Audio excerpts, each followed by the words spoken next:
Simplicity scales, complexity fails. Think about that one while we introduce Brittany here.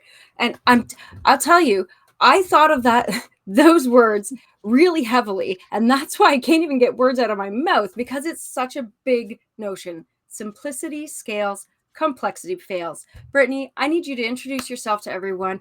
Tell them a little bit about what you do, why this topic matters to you, and why it should matter to them, because it's definitely impacted me. Brittany, welcome to the show. Hello, everyone. Thank you so much for having me. My name is Brittany Dixon. I am the CEO of Brittany Co, and I am a fractional COO for agencies and professional service companies. And really, I come in as a growth partner, right? So I'm working with business owners that openly admit they really don't like the operations stuff, and they prefer spending their time doing the strategy and the business development and growing relationships and doing the work. But in order for all of that to happen, you've got to have the operations to handle it, right? So I come in as a business minimalist, and I'm helping companies to really streamline all of those back end operations and make things so much more simple, right? Because simplicity scales and complexity fails. And what I've seen time and time again is I'll go into companies, and when you have more apps and more programs and more strategies and more tools and more team members and more, it gets really complex. And when you have all of that happening, it can be really difficult to do what you do best. So I come in and really help them to simplify and streamline everything so that they can really do what they do best, but also have the work-life balance. Because for what I have seen with business owners is that most business owners work more than a full-time job, and everyone started a business for freedom for the most part. Obviously, the money and helping people as well, but it was to have the freedom of schedule and all of these things, right? So there's a couple of stats that were pretty shocking to me, and this is why I do what I do. 90% of small business owners lose money every single year due to inefficiency, right? So that is a massive number. Mm-hmm. And then 80% of them are working more than 40 hours a week. And that's also a massive number. So when you combine those two things together, you're basically being overworked and underpaid as business owners. And that's where the simplicity and streamlining and operations stuff that I do, that's where that comes into play. So, And I hate to say it, I hate to be that person, but this is when we have to realize that we have no one to blame but ourselves. Right? yes. When you're your own boss, it's just that harsh reality. You're your own boss, and you're overworking and getting underpaid, and it's you. Yeah, It's all on you. And so those it is. decisions, those back end decisions that you make, whether alone or with a partner, make a huge difference in how you approach your business. I would hate to feel that.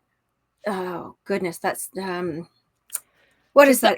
Just the overwhelm and like just guilt around it. And like, yeah, Well, there's a lot that comes up. a lot of people feel like especially when they've worked in corporate before, or people who are still at a day job, they feel that it's not spite, it's just that begrudging feeling about the thing they do, and that's oftentimes why they started their business in the first place. I would hate to have that feeling reemerge towards Yeah. your passion, Yeah. Yeah. And and so that many is when people, you come in. they start because they're passionate about it and because they want to help people and because they know they're good at what they do and they can make money.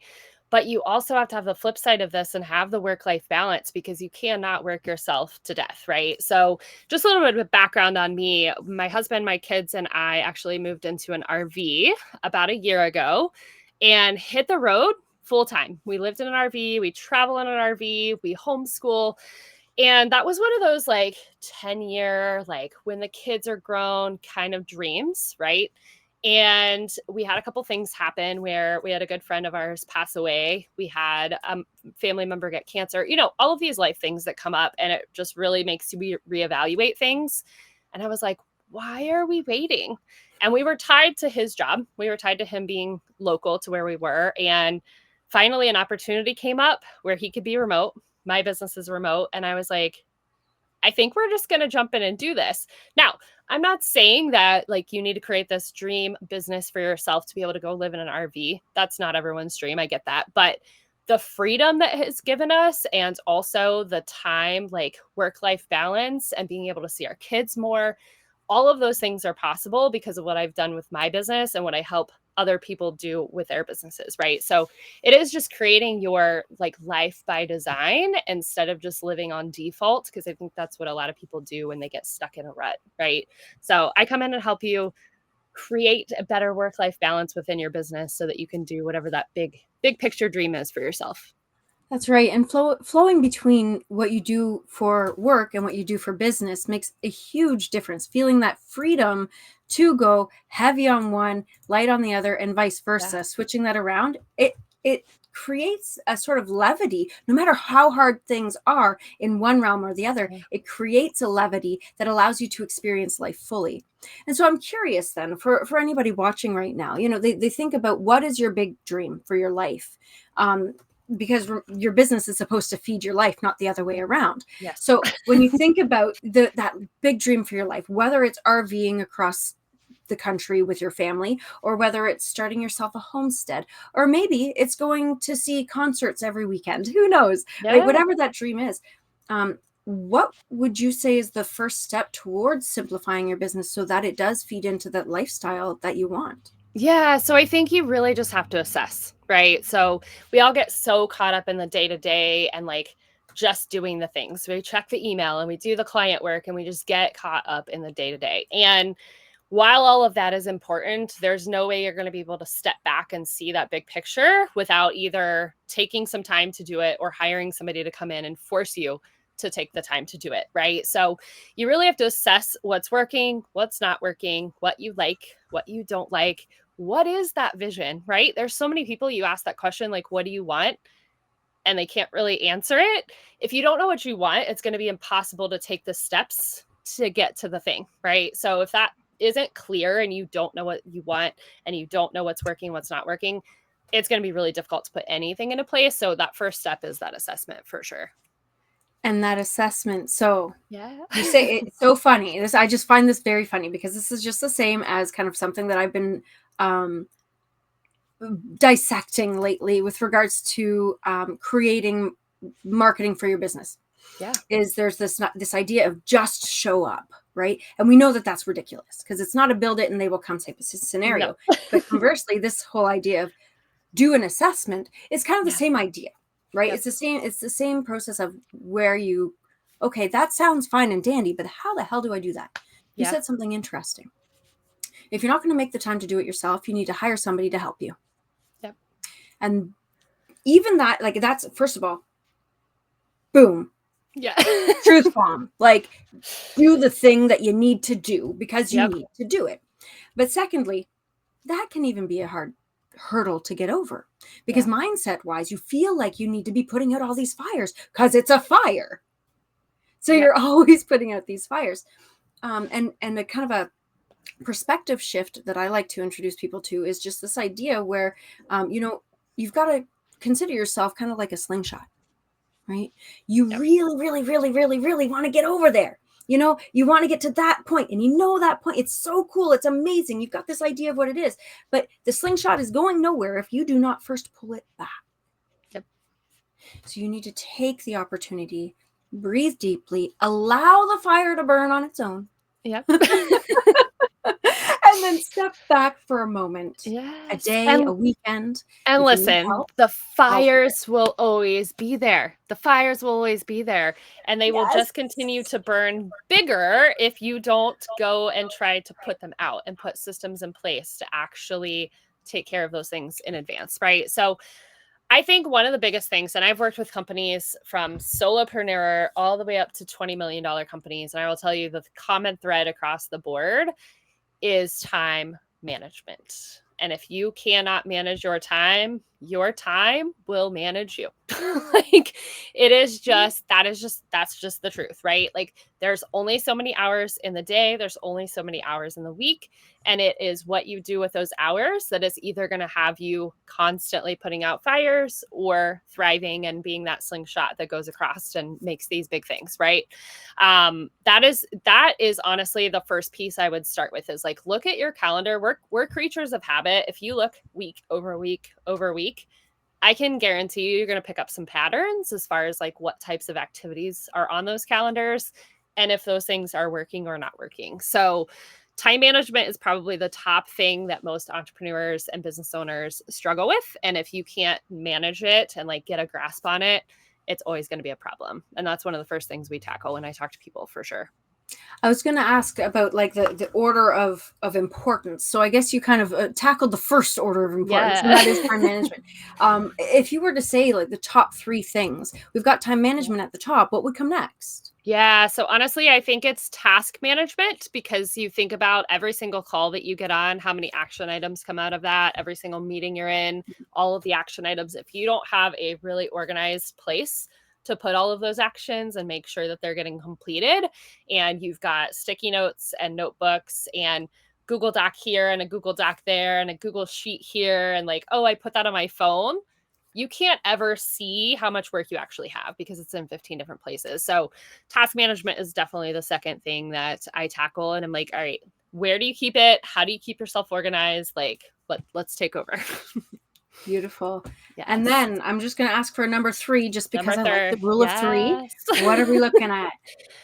That is your CRM. And if anyone doesn't have a CRM, you need one. And if you don't have a CRM, you're leaving money on the table. So I always use CRM, and people, I want to always like lay out the terms, right? So it stands for Customer Relationship Manager. And it's just a software that keeps track of all of the people in your sphere, right? So this is networking partners, leads, clients, like past clients, basically a database where you can go and click on a person, make notes about every single thing you've ever done with them so that you don't have to keep it up in your head. That's fair. Yes. That's fair, because the mental load is real. No matter what you're doing in life and business, it is real. Today is just such a fast-paced, busy, go type of space. No matter how simple you try to make it. Oh, for sure. It simply is. For sure. So these processes require a certain level of understanding of programs that could potentially help you. Do you have any recommended tools to do the job? Yes, it's so funny that you asked this. This is typically the first question everyone asks is like, tell me which tool to go do, and I'll do it, right? What I like to tell people is it's really not the tool that's going to fix your problem. You have to sit down and figure out what you need from the tool and how you're going to use it to pick the right one. So there's a little bit of a math equation and like some science behind it, right? I do have my favorites, obviously. So from a task management standpoint, I absolutely love Asana, and I'm comfortable promoting that and talking about it because I have used it for probably 40 different industries across the board, and it's very easy to use across a lot of different places. From a CRM standpoint, from like the one that would, I think, fit the best across the board would be Pipedrive. It's very like simple, easy to use, and it can be super customized. But all of this depends on what tools and tech you already have. So again, back to that audit, I always ask like, tell me everything you're using, because if we can condense even more and have like 2 tools versus 10, I'm always going to be about that. So I have to make sure that all your tools play nicely together. That makes sense. That makes perfect sense. It's kind of like when you go to the bank and you're like, okay, well, I need to pay off these loans, but I'm paying this much interest here, this much interest here. Now they say, okay, well, let's consolidate that. And then you'll only pay this minuscule amount of interest by contrast to the larger one. It's the first step that anybody should be taking, really, when they're starting their business, is not just starting their business, but when they're just revitalizing their business, when you think about it as a whole, trying to do some revamping. One of the companies I worked with was an agency, and that was one of the first things I was like, tell me all the tech, and they started listing off like a lot of things, and I'm like, okay, first step is we're getting rid of 5 things, we're putting it into this platform, you're gonna save money. Now, is there time involved in setting it up? Absolutely. Is there time in learning the new thing? Absolutely. But in the long run, you're saving money and efficiency like crazy. So that makes a world of difference. The tech side of it, I have a love-hate relationship with all of these different tools and softwares. I love that they're there and it's possible, but I think people that aren't maybe naturally systems minded or minimalist minded tend to just sign up for all the things, and then it gets out of control very quickly. So the tech side of it can be a little tricky. Well, shiny object syndrome is a thing, right? Like Yes. people get really excited about the next best thing. I know that that was a huge thing for me when Yes. I was looking for a really great tool to manage content creation, storage, and distribution, as well Yep. as like reminders about different things with regard to specifically content creation, storage, and Yeah. distribution. Oh, Yep. where am I going to do this? The one I wound up choosing was Airtable, and again, Okay. like you with Asana, I often say, hey guys, Airtable really works really well for this Yeah. because of the format and the layers that it allows for. Yeah. So it really makes a difference when you select the tool that works best for you, when you've taken the time to really assess, do an audit, a knowledgeable audit of what does this look like for me and for my future, not just for me right now, for Yeah. my future. Those are Yep. really good perspective shifts that people can take when they're looking at revitalizing their business. Now, Yeah. that said, you've shared with us, I can't count how many amazing gold nuggets now I've written down at least 7 of them, so here we are. But is there something that you really wanted to tell our audience today that you haven't gotten a chance to yet? Because if so, I really want to invite you to do that. Now, before you do that, I want to let everybody know that this type of gold that Brittany's sharing with us today, we have these conversations every week. So if you want to have more interesting conversations like this, you want to dive into the world of systems, minimalization, and showing up as your best self in your business, then make sure that you subscribe and follow along for the next conversation next week as well. Brittany, I'm going to give you the stage so that you can share with everybody that burning thing that you need to share with the world. Here you are. I love it. So it all comes back to going to the basics, right? We talked about at the beginning, simplicity scales, complexity fails, but I will throw this one out here, and I love like acronyms and catchy little sayings, but Yay. Goals are great, but habits are what is going to make it happen, right? So we all set goals at the beginning of the year. Maybe we also set them in the middle of the year, maybe in September, whatever that looks like for you, setting your goals. But unless you have the daily habits to make the goals happen, they're not going to happen. Or days are just going to fly by. I don't know how it's already like towards the end of the year, right? Like time just doesn't stop. And if you don't have the habits in place to actually hit those goals, it's going to be hard to do so. So goals are great, but habits make it happen. Absolutely. And let people know where they can get in touch with you to discuss this further, because I Yeah. know on my left hand how many people I should be sending to you who are spinning their wheels with systems in the back end that just aren't working. Absolutely. So if you scan here, that'll actually take you straight to our calendar website. Or if you go to bcohq.co, you can learn a little bit more about our process. We've got some different resources available, and you can also book a call on there as well. That makes it so much easier to be able to just hop on a call, talk to somebody who knows what they're talking about, ask the questions that are necessary for you in your business, and have some decisions made. Like that sometimes can be the hardest part, is just making the choice. And if you're having a hard time making the choice of how and when and where you're showing up in your business, then make sure that you hop over to www.shaunaleigh.com so that you can get your brand visibility vault, because that vault will tell you exactly what to do, when to do it, and how to do it when it comes to showing up for your business. So with that, Brittany, thank you so much for being on this show. I tell you, I needed reminders, especially goals are great. Habits make it happen. I don't know if that's a you quote, but if it's not, It is. I don't care. I was going to say, I'm going to attribute it to you, because that is amazing. Chef's kiss. Thank you again. No, thank you so much for having me. I always love sharing these little tidbits. So, well, this is beautiful. Everyone, join us next time and reach out to Brittany, because she's freaking amazing.